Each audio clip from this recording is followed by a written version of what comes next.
So McCarthy now saying he might have a deal on a 31-day CR, October 1st to October 31st. He's got some movement from the couple of Freedom Caucus members that for that 1 month they would go back to the original bill that you guys had passed before Speaker McCarthy sold us out on the deficit increase, which was grow more or something. I forget the exact name of it, but it was $1.4 trillion was the budget. So that's going to represent a cut, but that would only be for 30 days. So it really wouldn't matter because it's a pittance of, because it's only 1 month out of 12. Where are we now with the CR, the budget negotiations, Tom, the whole thing?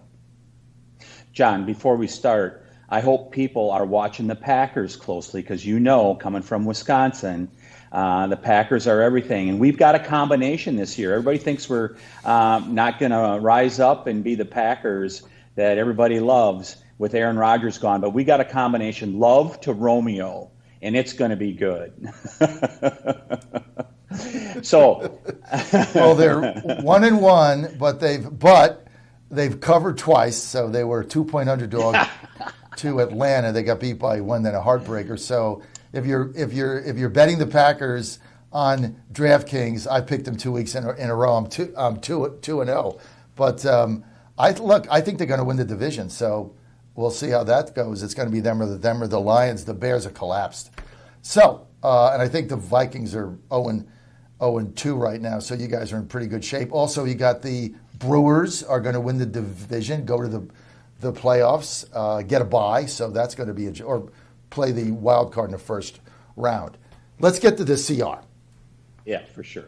So, so you're correct. What we're seeking to do is to take the spending back to pre-COVID levels, which was, if you hear the number 1471, that's what they're referring to, $1,471 billion, whatever that number is. The numbers are so big out here. But anyhow, that's what we've been seeking to do, is get that number back to the pre-COVID levels, because that's when a big part of the spending blowout happened, right, John, is when COVID hit. So we want to get those spending levels back to that. And then we also want to wipe out some of this woke, weaponized spending that's going on, whether it's in our military, our education systems, whatever.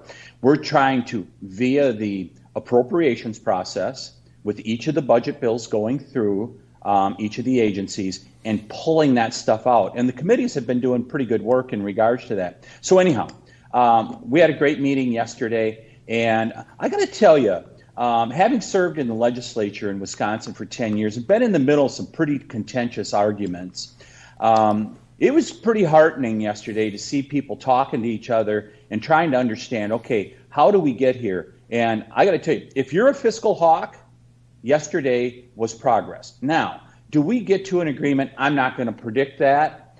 We will see what happens over the next few days. But it's a good thing. People are moving in the direction and being fiscal hawks, including some people that I didn't really think that they would stand up and talk about that. Boy, they were saying, yeah, we got to get these spending levels down. So is it going to pass? Yeah, I don't know if that's the case. The key for me is that H.R. 2, the Secure the Border bill, has got to be in there. We got to give the Democrats a choice here. Are you going to either close down the border or are you going to close down government? We need to make that choice before the American people, because you've got all the inside baseball stuff that we talk about, John. But you have to think about, we're talking to the American people, and let's give them a real choice. And when you look at what's going on at the border right now, we all know what's going on in New York City at this point. That's true of every state across America.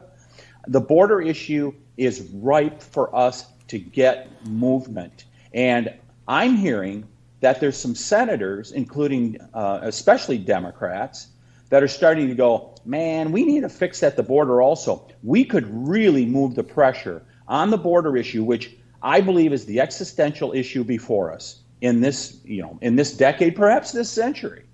It is the biggest issue before us right now, and we got to get it under control, because it's an invasion, John, and our country will never come back from it if we don't get this changed.